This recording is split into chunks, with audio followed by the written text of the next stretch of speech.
Hello everyone, welcome back to my channel M achiever. उम्मीद करते हैं आप सभी बहुत अच्छे से होंगे और अपने एग्जाम की प्रिपरेशन कर रहे होंगे। जैसा कि आप सभी जानते हैं कि हम 9th क्लास की एनसीईआरटी बुक कर रही हैं। आपने जो भी आज तक की हैं 6, 7, 8 की हमारी कंप्लीट हो गई हैं, बट 9, 10 की आपको करनी मोस्ट इंपॉर्टेंट है, क्योंकि लास्ट ईयर का जो एग्ज़ाम है उसमें आपको मैं पहले भी बता चुकी हूँ कि पंक्तियाँ दे देंगे चैप्टर में से उठा के और आपसे पूछ लेंगे कि ये किस रचनाकार की है, या फिर इसका चैप्टर पाठ का नाम आपसे पूछ लिया जाएगा। तो आपसे हाथ जोड़कर रिक्वेस्ट करती हूँ कि 9, 10 की क्लास को एक एक चैप्टर को अच्छे से पढ़ना, चैप्टर को ध्यान से समझना, तभी आप वहाँ पर आंसर दे पाओगे यदि आपने चैप्टर को अच्छे से डीपली पढ़ा होगा, समझा होगा। ठीक है, ज़्यादा टाइम ना लगाते हुए हम करते हैं हरिशंकर परसाई।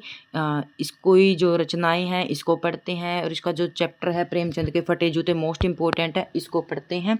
तो स्टार्ट करते हैं।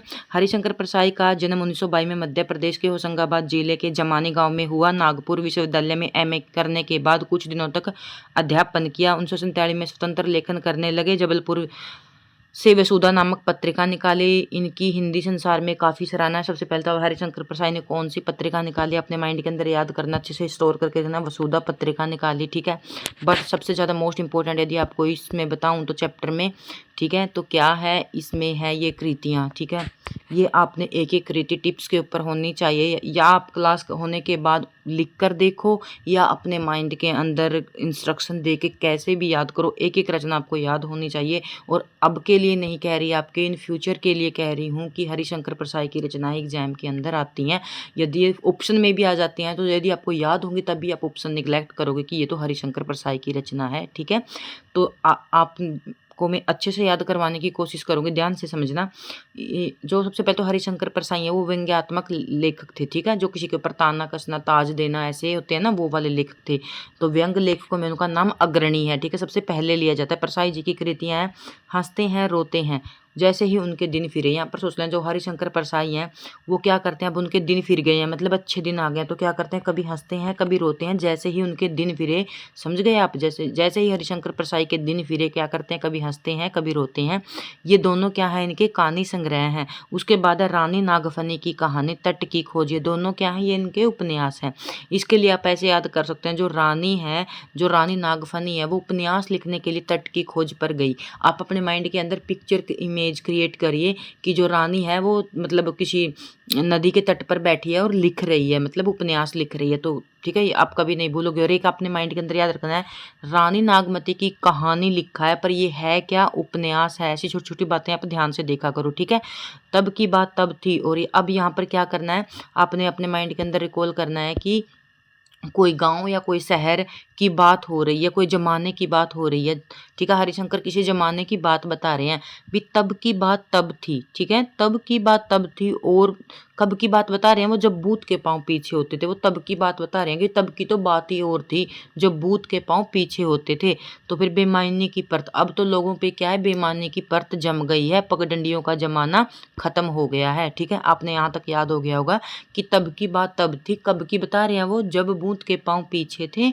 और अब क्या हो गया, अब बेईमानी की परत लोगों पर इतनी जम गई है कि पगडंडियों का जमाना ही खत्म हो गया। वो किसी जमाने की बात कर रहे हैं कि अब तो वो जमाना खत्म ही हो गया। लोग क्या करते हैं, सदाचार का तवीज पहनकर फिरते हैं, पर वो हरिशंकर परसाई कहते हैं कि शिकायत मुझे भी है। लोग तो सदाचार का तवीज पहने फिरते हैं कि हम अच्छे हैं, पर क्या कहता है वो हरिशंकर परसाई, शिकायत मुझे भी है। और अंत में वो ये देखो निबंध है इसके, ठीक है, निबंध संग्रह है। कौन कौन से, तब की बात तब थी, बूथ के पांव पीछे थे, बेईमानी की परत, पगडंडियों का जमाना, शिकायत मुझे भी है। और अंत में वो क्या कहते हैं, और अंत में वो क्या कहते हैं कि शिकायत मुझे भी है। उसके बाद आते हैं व्यंग संग्रह। वैष्णव की फिसलन, तिरछी निगाहें, तिरछी रेखाएं, ठिठुरता हुआ गणतंत्र, विकलांग श्रद्धा का दौर, ठीक है। तो देखो यहाँ पर वैष्णव की फिसलाएं, वैष्णव पे क्या है, हमारी वैष्णो देवी माँ है, वहाँ के पर लोग क्या करते हैं कि दिखावा करते हैं विकलांग श्रद्धा का दौर का, ठीक है। तो लोग क्या करते हैं, विकलांग श्रद्धा का दौर है कि, ठीक है, वैष्णव की फिसलन, विकलांग श्रद्धा का दौर, और तिरछी रेखाएं, ठिठुरता हुआ गणतंत्र, वो आप इसको अच्छे से याद रख लेना, ठीक है। तो उसके बाद है इसके बाद है भारतीय जीवन के पाखंड। ये तो जो इन्होंने अपने किससे रिलेटेड अपनी रचनाएं लिखी वो हैं, आप पढ़ लेना, ये इतना इंपॉर्टेंट नहीं है, ठीक है। उसके बाद है प्रेमचंद के फटे जूते। जो प्रेमचंद के फटे जूते हैं इनका क्या है, सबसे पहले तो अपने गद्य की विधा कौन से निबंध अच्छे से याद रखना है। परसाई जी ने मैं प्रेमचंद के व्यक्तित्व को सादगी के साथ रचनाकार का अंतर्वेदी सामाजिक दृष्टिकोण का विवेचन किया है, ठीक है। जो प्रेमचंद के फटे जूते हैं ना, तो परसाई जी ने प्रेमचंद के व्यक्तित्व, कैसा व्यक्तित्व था उनका, कैसे कपड़े पहनते थे, कैसे रहते थे, मतलब पूरे व्यक्तित्व के बताने की कोशिश की है, विवेचन करते हुए आज की दिखावे की प्रवृत्ति एवं अवसरवादिता पर व्यंग किया है। कई बार आप इससे ही समझ जाओगे, ये अपने चैप्टर अच्छे से पढ़ा होगा तो, कि जो प्रेमचंद के फटे जूते हैं वो कैसा है। एक तो वो व्यंग है, ठीक है, और किसके ऊपर है, प्रेमचंद के सादे जीवन के ऊपर है, कि आजकल जो लोग हैं वो कितना दिखावा करते हैं, और प्रेमचंद जैसे भी थे वैसे ही सबके सामने थे, ठीक है। तो उसके बाद आ जाते हैं हम पाठ के ऊपर, प्रेमचंद के फटे जूते। थोड़े ध्यान से पढ़ना और समझ कर पढ़ना, ठीक है। तो प्रेमचंद का एक चित्र मेरे सामने है, ठीक है। यहाँ पर लेखक बता रहे हैं प्रेमचंद के बारे में कि प्रेमचंद का एक चित्र मेरे सामने, पत्नी के साथ फोटो खिंचा रहे हैं। वो क्या कर रहे हैं, अपनी पत्नी के साथ प्रेमचंद फोटो खिंचा रहे हैं। सिर पर किसी मोटे कपड़े की टोपी, कुर्ता और धोती पहने हैं, कनपट्टी चिपकी हुई है। आप यहाँ पर उसके फेस का वर्णन कर रहे हैं। गालों की हड्डियां उभर आई हैं, पर घनी मूछें चेहरे का बड़ा बड़ा बता रही हैं। पाँव में कैनवस के जूते पहने हुए हैं। पाँव में कौन से जूते पहने हुए हैं, कैनवस के, ठीक है। जिनके बंद होते हैं फीते, और बेतरतीब होते हैं अव्यवस्थित, ठीक है, बिल्कुल ढंग से नहीं बांधे हुए। तो क्या है, प्रेमचंद के ने जूते पहने हैं कैनवस के, और क्या है, उनके जो फीते हैं वो अच्छे ढंग से नहीं बांधे, इधर उधर हैं। लापरवाही से उपयोग करने पर बंद के सिरों के लोहे की परतें निकल गई हैं, ठीक है। जो आपने शूज वगैरह देखे होंगे, क्या होता है यदि हम उनको अच्छे से नहीं बांधेंगे, खींच कर बांधेंगे, तो जो उनकी लोहे की होती है ना, जहाँ से वो लेसिस आती हैं वो निकल गई हैं, और छेदों में बंद डालने के में परेशानी होती है, तब कैसे भी कस लिए जाते हैं, ठीक है। तो क्या है, जैसे वैसे वो निकले हुए उन्होंने जूते क्या है बांध रखे हैं। दाहिने पांव का जूता है मगर बाएं पांव के जूते में छेद हो गया है। एक बार एग्जाम में ये भी पूछा होता कि जो प्रेमचंद के किस जूते में छेद था, आपने अच्छे से देखना है। कौन से जूते में था, बाएं जूते में छेद था, जिसमें से उंगली बाहर निकली हुई थी। मेरी दृष्टि इस जूते पर आकर टिक गई थी। सोचता हूँ फोटो खिंचाने की अगर यह पोशाक है तो पहनने में कैसी होगी, आप अच्छे से समझ गए होंगे। लेखक कह रहा है कि यदि उन्होंने फोटो खिंचाने में ऐसी पोशाक पहन रखी है, मतलब पुराने से कपड़े हैं और फटी हुई मतलब उसके जूते हैं, तो मतलब वो सोचते हैं कि असली में कैसी पहनते होंगे। नहीं, इस आदमी का अलग अलग पोशाकें नहीं होंगी। लेखक कह रहे हैं कि इस आदमी के पास अलग अलग पोशाकें नहीं होंगी, इसमें पोशाकें बदलने का गुण नहीं है, यह जैसा है वैसा ही फोटो में है। मैं चेहरे की तरफ देखता हूँ, क्या तुम्हें मालूम है मेरे साहित्यिक पुरखे, क्योंकि जो प्रेमचंद है आप सभी जानते हैं कि साहित्य में उसका बहुत महत्वपूर्ण स्थान है। कि तुम्हारा जूता फट गया है और उंगली बाहर दिख रही है, क्या तुम्हें इसका जरा भी एहसास नहीं है, जरा लज्जा संकोच या झेप नहीं आती? क्या तुम इतना भी नहीं जानते हो कि धोती को थोड़ा नीचा खिसका लेने पर उंगली ढक जाती? वो कहते हैं, वो सोच रहे हैं लेखक कि यदि तुम धोती को थोड़ा नीचा कर लेते तो आपकी जो क्या है उंगली जो दिख रही है जूते में से वो ढक जाती, मगर फिर भी तुम्हारे चेहरे पर बेपरवाही और विश्वास है। कि उसके जूते फटे हुए हैं फिर भी प्रेमचंद के चेहरे पर क्या है, बेपरवाही है और विश्वास है। फोटोग्राफर ने जब रेडी प्लीज कहा होगा तब परंपरा के अनुसार तुमने मुस्कान लाने की कोशिश की होगी। जब आप सभी जानते हैं कि जब फोटोग्राफर हम रेडी बोलता है तो सब स्माइल लेके आते हैं फेस पर। तो यहाँ पर कवि कह रहा है कि प्रेमचंद ने स्माइल मतलब हंसने की कोशिश की होगी। दर्द के गहरे कुएं के तल से कहीं पड़ी मुस्कान धीरे धीरे खींचकर ऊपर निकाल रहे होंगे कि बीच में ही क्लिक करके फोटोग्राफर ने थैंक यू कह दिया होगा। विचित्र है यह अधूरी मुस्कान, यह मुस्कान नहीं, इसमें उपहास है, व्यंग है, ठीक है। यह कैसा आदमी है जो खुद तो फटे जूते, यहाँ पर फोटोग्राफर सोच रहा है कि ये कैसा आदमी है कि खुद तो फटे जूते पहने हुए फोटो खिंचा रहा है पर किसी पर हंस रहा है। फोटो ही खिंचाना था तो ठीक ढंग के जूते पहन लेते या खिंचाते ही नहीं। फोटो न खिंचाने से क्या बिगड़ जाता था, अभी फोटो खिंचवाते ही नहीं। यहाँ पर लेखक कह रहे हैं शायद पत्नी ने आग्रह किया होगा, अभी पत्नी ने कहा होगा कि हम चलो फोटो खिंचवा लेते हैं, अच्छा चल भाई कहकर बैठ गए होंगे। मगर यह कितनी बड़ी ट्रेजेडी है कि आदमी के पास फोटो खिंचाने का भी जूता न हो। मैं तुम्हारी यह फोटो देखते देखते तुम्हारे कलेश को अपने भीतर महसूस कर रहा हूँ, जैसे रो पड़ना चाहता हूँ। भी आपके पास जूते भी नहीं थे फोटो खिंचवाने के लिए, तो आपकी स्थिति क्या होगी। यहाँ पर वो प्रेमचंद की स्थिति के बारे में सोचकर लेखक कह रहा है कि ऐसे लग रहा है कि जैसे मैं रो पड़ूं, मगर मेरी आंखें यह तीखा दर्द भरा व्यंग मुझे एकदम रोक देती हैं। तुम फोटो का महत्व नहीं समझते होते तो क्या इस फोटो खिंचाने के लिए जूता मांग लेते। भी आप यदि प्रेमचंद से कह रहे हैं यदि आप फोटो के महत्व को समझते तो आप फोटो खिंचवाने के लिए क्या करते, जूता मांग लेते। लोग तो कोट से वर दिखाई कर लेते हैं, भी मांग कर कोट मांग कर क्या कर लेते हैं, जैसे दूल्हे को देखने के लिए आते हैं तो क्या कर लेते हैं, कोट मांग लेते हैं और पहन लेते हैं। और मांगे की मोटर से बारात निकालते हैं, फोटो खिंचाने के लिए बीवी तक मांग ली जाती है। तुमसे जूते ही मांगे नहीं बने, तुम फोटो का महत्व नहीं जानते। लोग तो इत्र चुपड़ कर फोटो खिंचाते हैं, इसमें फोटो में खुशबू आ जाए, गंदे से गंदे आदमी की फोटो में भी खुशबू दिखाई देती है। भी कोई भी चाहे कितना भी गंदा आदमी हो, जब वो फोटो खिंचवाता है तो क्या उसकी फोटो अच्छी होती है। टोपी 8 आने में मिल जाती है और जूते उस जमाने में 5 रुपए से कम में क्या मिलते होंगे। जूता हमेशा टोपी से कीमती रहा है, जो जूता है वो क्या है, टोपी से कीमती रहा है। अब तो जूते की कीमत बढ़ गई है और एक जूते पर 50 टोपियां नछावर हो जाती हैं। तुम भी जूते क्योंकि आजकल के ज़माने की भी तो उसने बात की है ना, तो आजकल की अवसरवादिता पर व्यंग किया है ना लेखक ने, हरिशंकर परसाई ने। तो पहले क्या था, जूता महंगा था और ना, पहले क्या था, टोपी महंगी थी और जूता सस्ता था। फिर आज क्या है, आजकल क्या हो गया, जूता इतना महंगा हो गया है कि कीमत बढ़ गई है। एक जूते पर 50 टोपियां न्यौछावर है कि जूते की कीमत टोपी से ऊपर हो गई है। तुम भी जूते और टोपी के अनुपातिक मूल्य के मारे हुए थे। यह विडंबना, हाँ उस जमाने में भी क्या है, टोपी 8 आने की थी और जूते 5 रुपए की थी, भी तुम भी उसी अनुपातिक मूल्य के मारे हुए थे। यह विडंबना मुझे इतनी तीव्रता से पहले कभी नहीं चुभी जितनी आज चुभ रही है। मैं तुम्हारा फटा जूता देख रहा हूँ। तुम महान कथाकार, उपन्यास सम्राट, युग प्रवर्तक क्या क्या कहलाते थे, मगर फोटो में तुम्हारा जूता क्या है, फटा हुआ है। ठीक है, मेरा जूता भी कोई अच्छा नहीं है। यहाँ पर लेखक अपने जूते के बारे में बता रहा है कि मेरा जूता भी अच्छा नहीं है। यूँ तो ऊपर से अच्छा दिखता है, पर यहाँ पर क्या है, जो लेखक कह रहे हैं कि मेरा जूता भी अच्छा नहीं है, पर मेरा जूता ऊपर से फटा हुआ नहीं है। उंगली बाहर नहीं निकलती, पर अंगूठे के नीचे जो तला है ना वो फटा हुआ है। अंगूठा जमीन से घिसता है तो पैनी मिट्टी पर कई बार रगड़ खाकर लहूलुहान हो जाता है। यहाँ पर वो कह रहा है कि मेरा जूता ऊपर से नहीं फटा बट नीचे से फटा है। कई बार वो क्या है, खरोच लगकर क्या लहूलुहान हो जाता है। पूरा तला गिर जाएगा मगर पंजा छिल जाएगा, मगर उंगली बाहर नहीं दिखाई देगी। भी मेरा तो पूरा जूता है जो निकल जाएगा पर उंगली बाहर नहीं दिखाई देगी। तुम्हारी उंगली दिखती है पर पाँव सुरक्षित है, मेरी उंगली ढकी है पर पंजा घिस रहा है।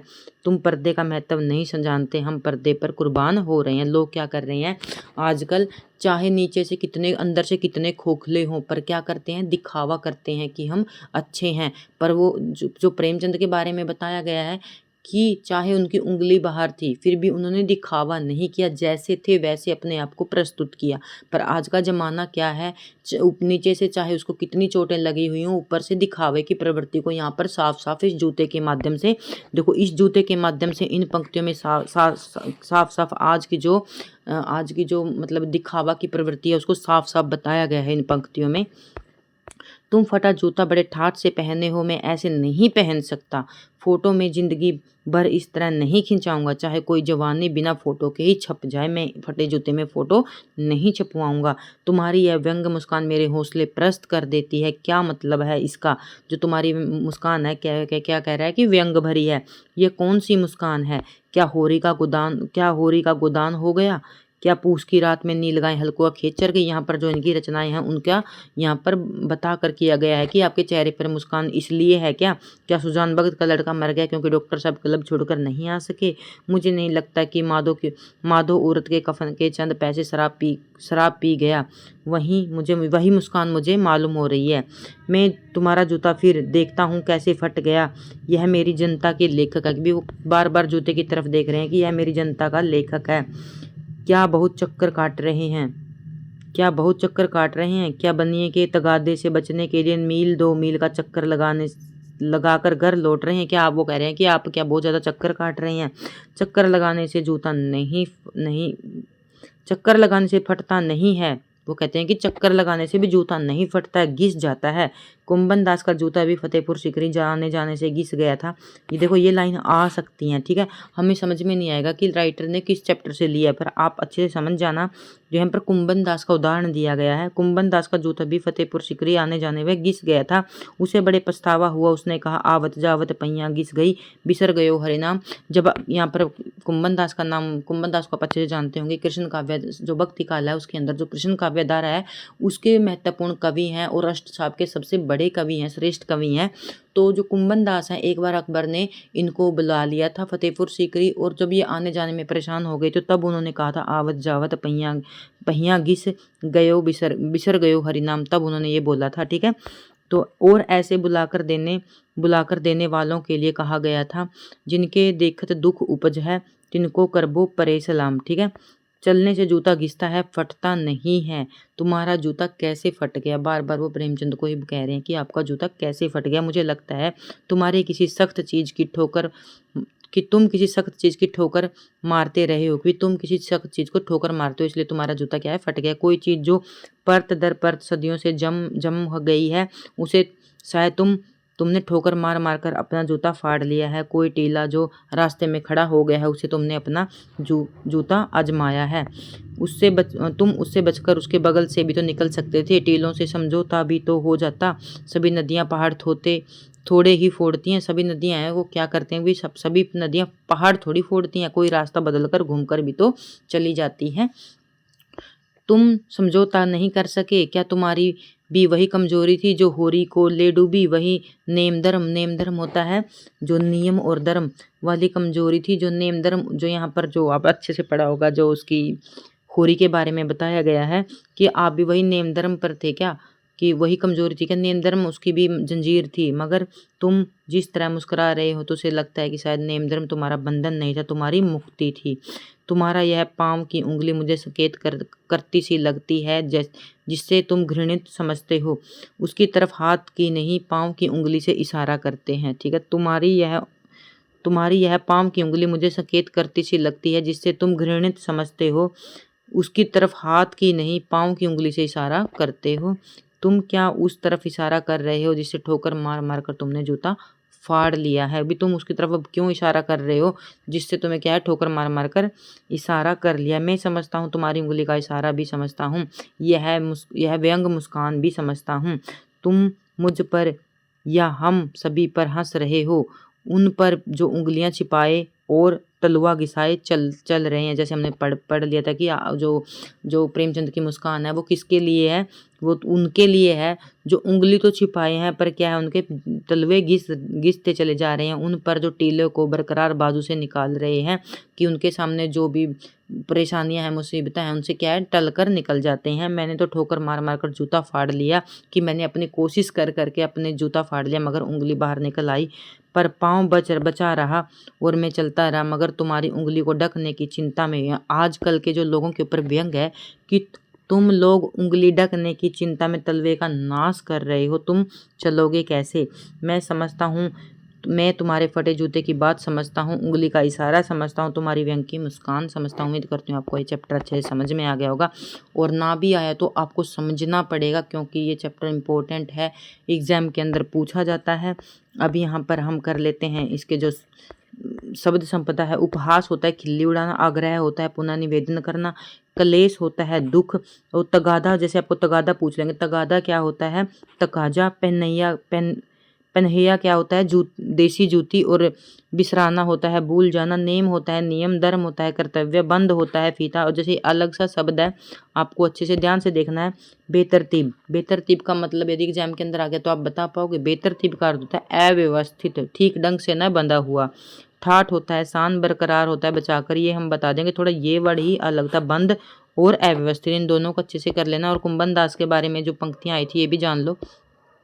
कुंभन दास भक्ति काल के कृष्ण शाखा के कवि थे, इनके आचार्य वल्लभ के शिष्य थे और अष्टसाप के कवियों में से एक थे। एक बार बादशाह अकबर ने आमंत्रण करने पर वो फतेहपुर सीकरी आए थे, और इसी संदर्भ में कई पंक्तियों को लेख प्रस्तुत किया गया है। उम्मीद करती हूँ आपको ये पाठ अच्छे से समझ में आ गया हो। थोड़ा जल्दी करवाने की कोशिश मैं इसलिए करती हूँ क्योंकि अब इतना टाइम नहीं है कि मैं एक दिन की क्लास में आपको राइटर पढ़वा के जाऊँ और अगले दिन इसकी व्याख्या करके जाऊँ, क्योंकि इतना टाइम नहीं है, ठीक है। और मैं तो कहती हूँ मैं कोशिश करूँगी एक दिन में 3 या 4 चैप्टर लेके आऊँ। और जो 9th क्लास का हमारा गद्य पार्ट है, ये तो हम गद्य पार्ट पढ़ रहे हैं, इसके बाद जो पद पार्ट है ना, पद पार्ट में हमारी 7-8 रचनाएँ हैं, कविताएँ हैं, वहाँ पर दोहे भी हैं रसखान के, रहीम के और कबीर के, और भी कविताएँ हैं। तो उनको मैं सोचती हूँ कि एक अलग बस एक पार्ट ही लेके आ जाऊँ, क्योंकि टाइम बहुत कम है। तो मैं बार-बार लास्ट में यही कह के जाऊँगी कि इन कृतियों को मत भूलना। मैं आपको इम्पोर्टेंट बताती हूँ, क्योंकि हर बार एग्ज़ाम के एक्सपीरियंस से इनसे क्वेश्चन पूछे जाते हैं, ठीक है? तो यदि क्लास अच्छी लगी हो तो लाइक कमेंट ज़रूर करना। Thank you watching my video.